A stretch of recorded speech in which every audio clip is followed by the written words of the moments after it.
Isang masalimuot na umaga po sa atin lahat.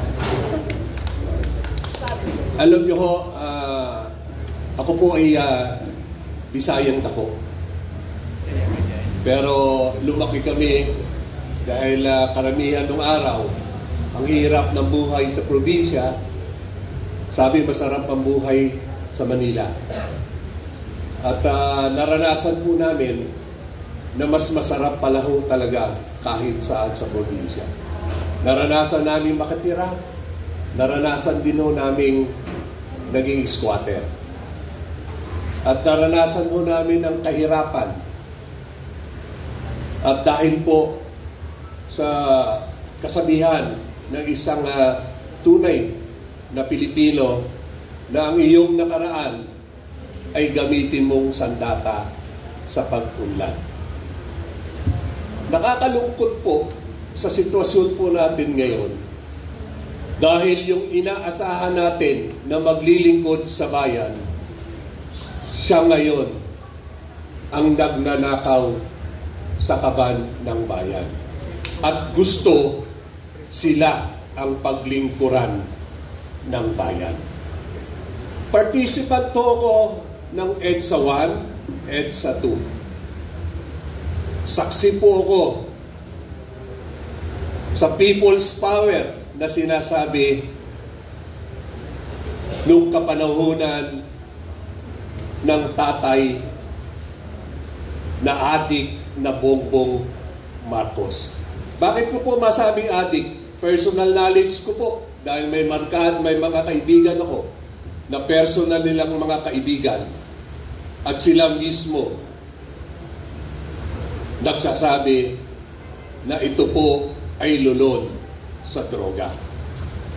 Magbibigay po ako ng isang magandang halimbawa na pag ang membro ng isang pamilya ay biktima ng illegal na droga, buong pamilya namumroblema. Pag wala nang manakaw kay tatay, kay nanay, kay ate ay kay ditsi, sa kapitbahay na nagnanakaw. Yung karanasan ko po niyan, nung ako ay naging kapitan ng Barangay Batasan Hills, na ang tinatawag pinakamagulong barangay, Little Tondo, patayan dito, patayan noon. At dumating sa punto na pati ang mga kapulisan hindi na namin mapagkakatiwalaan dahil sila na mismo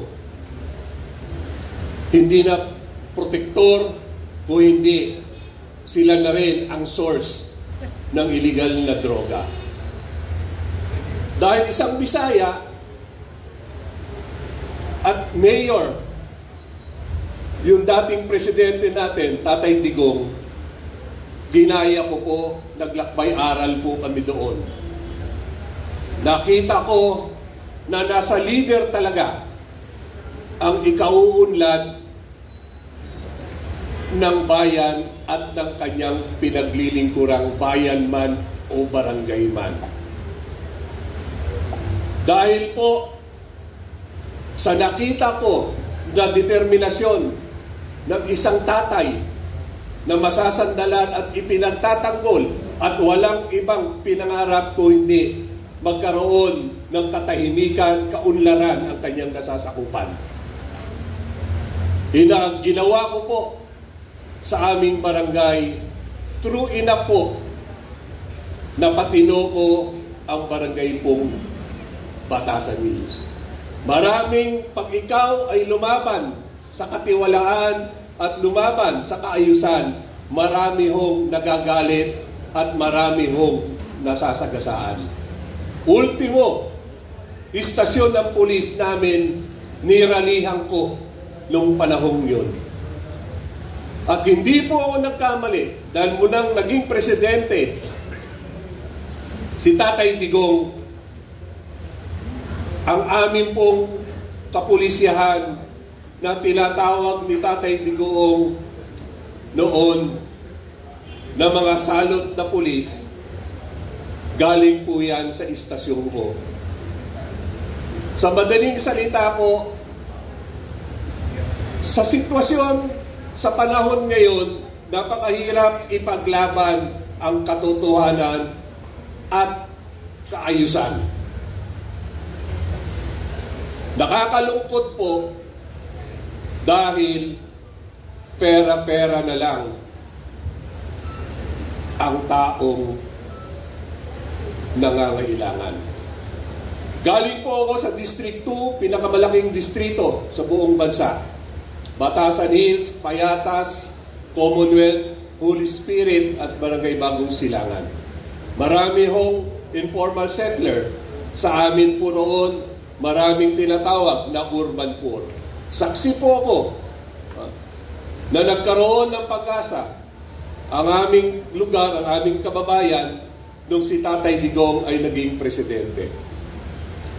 Hindi kontrolado natin ang ating sitwasyon dahil dumating ang pandemic. At sa pandemic po yan, napatunayan natin na ang isang leader na matino, siya ang makakatulong sa bayan at sa taong kanyang paglilingkuran. Ngayon po, lungkot na lungkot po ako dahil sa panahon po ngayon, mas nagahari ang kasamaan. Nagahari ang nakawan. Maraming problema, maraming taong nangangailangan ng serbisyo ng bayan. Nakakalungkot dahil ini-exploit ng mga politiko natin ngayon. Nakakalungkot dahil kung sino yung dapat tulungan, siya rin ang hindi marunong pumili ng tamang leader. Nakakalungkot dahil itong sitwasyong ito, yung iskandalo ng flood control, nagbukas po ng liwanag at kaisipan ng ating mga tao. Pero ano ang ginagawa ng mga magnanakaw na politiko? Nililing lang pa rin ang taong bayan, sinusuhulan ng mga ayuda para manahimik at huwag tumindig, huwag sumama sa mga sumisigaw na tama na, sobra na. Ngayon po, dahil hindi na maitago ang kawalang-iyaan ng administrasyong ito, maraming sektor na ang kumikilos, pero ang nakakatakot, ang mga sektor na ito, na nakawin na naman nila yung tinatawag nating people's power. Maraming dapat ayusin sa bayang ito. Lahat na lang may iskandalo, lahat na lang may anomalya. Kaya takot sila na si VP Sara ang umupo dahil alam nila na mananagot sila. Mulat ako sa sitwasyon dahil exposed po ako kahit sa mga intelligence at armed forces organization. Nakakalungkot po ngayon dahil nakikita ko yung mga masamang elemento kumikilos ngayon, gustong agawin ang kredito, pero ang sigaw nila, stop corruption, pero ayaw ng resignation, Marcos.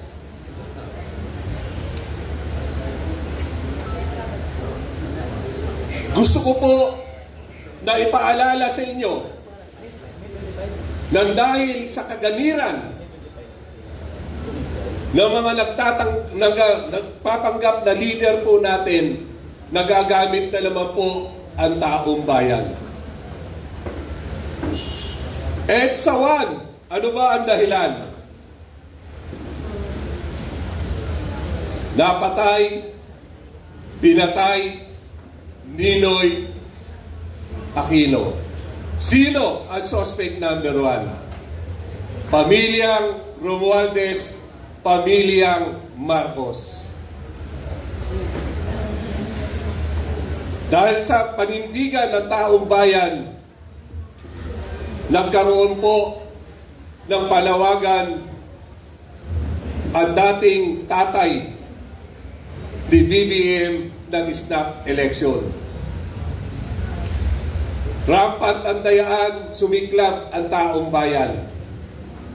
Nakialam ang kaparian.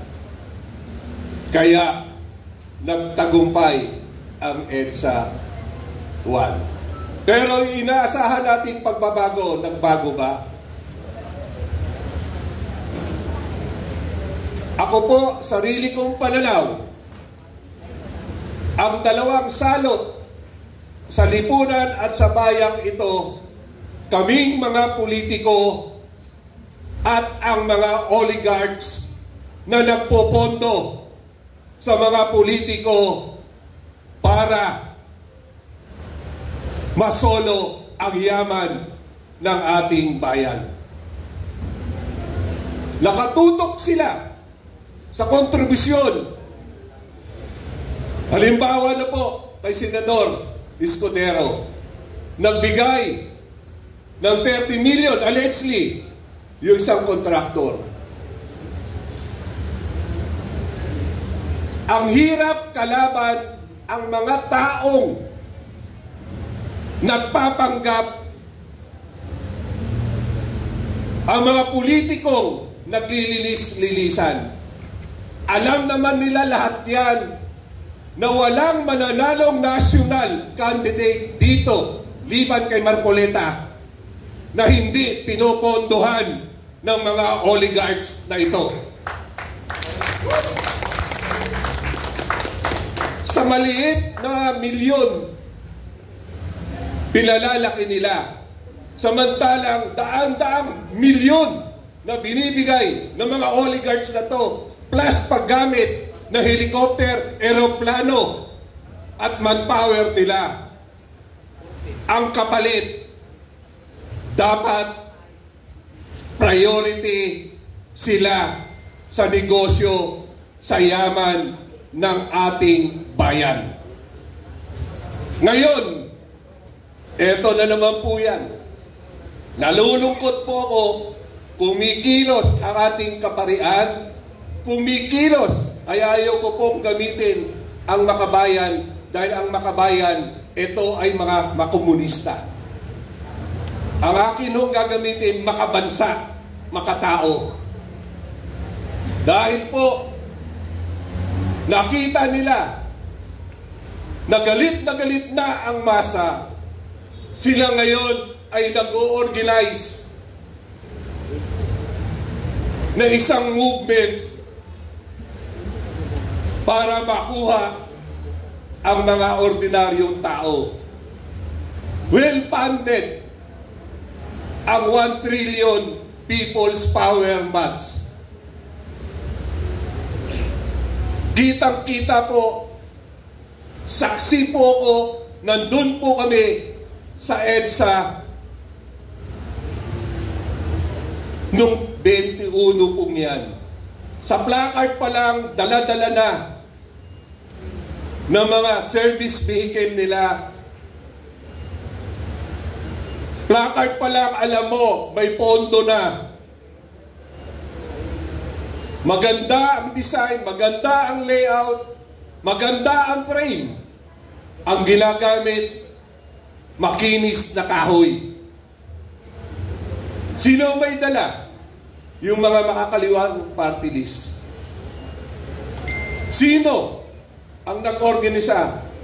Yung mga kaparian natin. Dahil yung ating pong simbahan may anomalya rin. Kaya galit sila kay Digong dahil si Presidente Tatay Digong lang ang nagsabi ng anomalyan nila.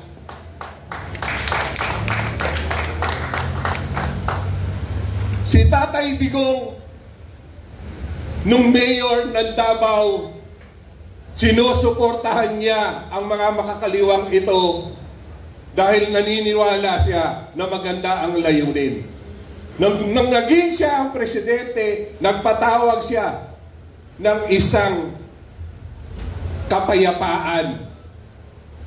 Binigyan ng pagkakataon na mag-usap, pero anumang nagpipistok, nag-ambus ang mga komunista pong yan. Kaya itinigil. Pero gusto ko lang din po, si Joma Sison, produkto ng EDSA 1. Pinardon ni Corazon Aquino, pero ano ang ginawa? Ang makakaliwa, meron ding anomalya. Revolutionary taxes. Pangingikil. Kaya po,